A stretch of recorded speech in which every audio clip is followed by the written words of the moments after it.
100 खिलाड़ी, 99 रातें और $99,000 दांव पर। ये था मिस्टर बीस्ट का रोब्लॉक्स गॉन्टलेट। एक ऐसा सर्वाइवल चैलेंज जहां सिर्फ जिंदा बच जाना ही काफी नहीं था।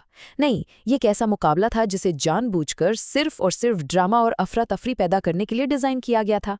तो चले देखते हैं कि इसके पीछे की कहानी क्या थी। बात बिल्कुल सीधी सी थी। जंगल में 99 रातें गुजारो और $99,000 घर ले जाओ।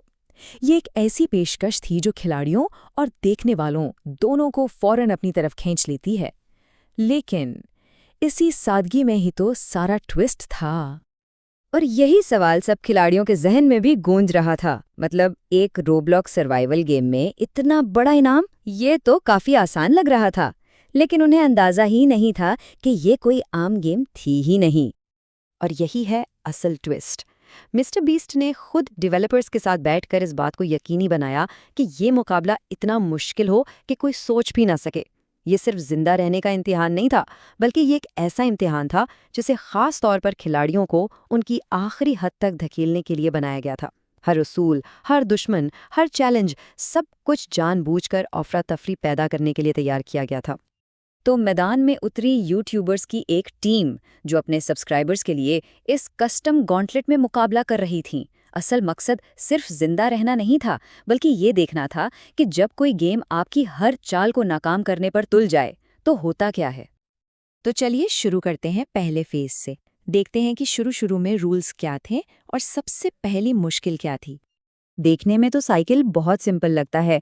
रिसोर्सेज जमा करो, चीजें अपग्रेड करो और कैंप को बचाओ। लेकिन असल ट्विस्ट ये था, 20वें दिन से पहले पहले बच्चे को ढूंढना था, और अगर ऐसा ना हुआ तो रैंडम तरीके से किसी एक प्लेयर को गेम से बाहर कर दिया जाएगा। बस इस एक रूल ने सबको फौरन प्रेशर में डाल दिया। शुरू में खतरात देखने में आम से ही थे। भेड़िए थे, कुछ कल्टिस्ट, लेकिन फिर आती है वो अजीब पुरस्रार हिरन, एक ऐसी मखलूक जिसे मारा नहीं जा सकता था, जो सिर्फ रात को निकलती थी। और यही पहला इशारा था कि इस जंगल में मामला गड़बड़ है। खैर, काफी हंगामे और टीम वर्क के बाद आखिरकार वो पहला ऑब्जेक्टिव पूरा कर ही लेते हैं। ये एक बड़ी जीत थी फॉर श्योर, लेकिन उन्हें इस बात का बिल्कुल अंदाजा नहीं था कि इस जीत की वजह से गेम अब उनके लिए और भी ज्यादा सख्त होने वाली थी। और यही था इस चैलेंज का कोर डिजाइन प्रिंसिपल, कि हर कामयाबी के साथ मुश्किल और बढ़ जाएगी। मतलब गेम प्लेयर्स को उनके जीत की सजा दे रही थी ताकि वो हमेशा प्रेशर में रहें। क्या जबरदस्त तरीका है ड्रामा क्रिएट करने का, है ना? ये सब एक एस्केलेशन इंजन का हिस्सा था। बेसिकली ये मिस्टर बीस्ट का बनाया हुआ एक ऐसा सिस्टम था जो इस बात को यकीनी बनाता था कि प्लेयर्स कभी भी कंफर्टेबल ना हो पाएं। जैसे ही वो कोई प्लान बनाते, गेम फौरन बदल जाती उस प्लान को फेल करने के लिए। इसकी एक मिसाल देता हूँ। जैसे ही पहला बच्चा बचा, आम कल्टिस्ट की जगह आ गए जगरनॉट्स। ये साइज में भी बड़े थे, ज्यादा ताकतवर थे, और इनकी पुरानी सारी फाइटिंग स्ट्रैटेजीज उनके आगे बेकार हो गईं। प्लेयर्स को फौरन नए तरीके सोचने पड़े। तो अब इन नए खतरों से निमटने के लिए प्लेयर्स ने सोचा, चलो एक बेस बनाते हैं, एक किला। उन्होंने दीवारें खड़ी की ताकि दुश्मन बाहर रहें और वो अंदर महफूज।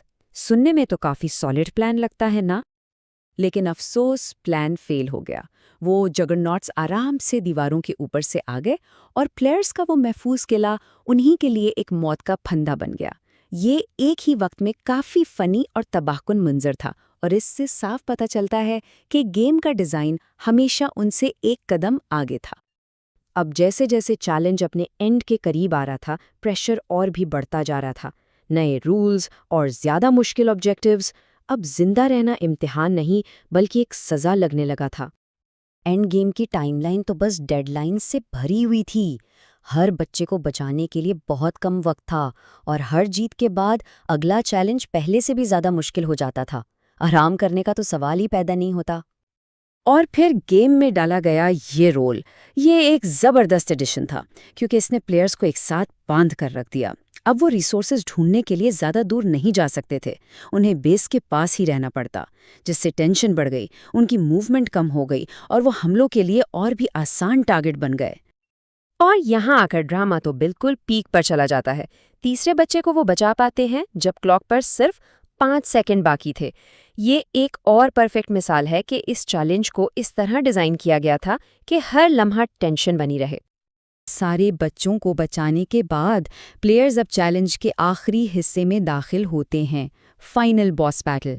ये अब तक की सबसे बड़ी रुकावट थी, उनकी हर स्किल, हर स्ट्रैटेजी का आखिरी इम्तिहान। और आखिरी बैटल के रूल्स तो बिल्कुल ब्रूटल थे, ख़ास तौर पर शेयर्ड डैमेज वाला रूल। इसका मतलब था अगर एक प्लेयर को डैमेज होता है तो वो सबको होगा। एक गलती और पूरी टीम ख़त्म हो सकती थी। अब बात सिर्फ इंडिविजुअल स्किल की नहीं, बल्कि परफेक्ट टीम वर्क की थी। और जैसा कि डर था वैसा ही हुआ। शेयर डैमेज वाला रूल फौरन असर दिखाता है। दुश्मन की सिर्फ एक हिट पड़ती है और लगभग पूरी टीम एक झटके में बाहर हो जाती है। अचानक $99,000 का पूरा प्रेशर सिर्फ 2 प्लेयर्स के कंधों पर आ जाता है। तो इस जीत के बाद इस पूरे तजर्बे से आखिर सबक क्या मिलता है? सारी मुश्किलात के बावजूद वो आखिरी 2 प्लेयर्स कल्ट किंग को हरा देते हैं। ये जीत का एक कमाल का लम्हा था, जो इतनी सख्त मेहनत के बाद और भी खास लग रहा था। और आखिर में हुआ ये कि दोनों जीतने वाले प्लेयर्स ने प्राइज मनी अपने 2 सब्सक्राइबर्स में तकसीम कर दी और कल इनाम को बढ़ाकर पूरा $1,00,000 कर दिया। और ये सब हमें इस आखिरी सवाल पर ले आता है। ये चैलेंज सिर्फ एक गेम नहीं था, ये एक पूरी कहानी थी जिसे बहुत सोच समझ कर लिखा गया था।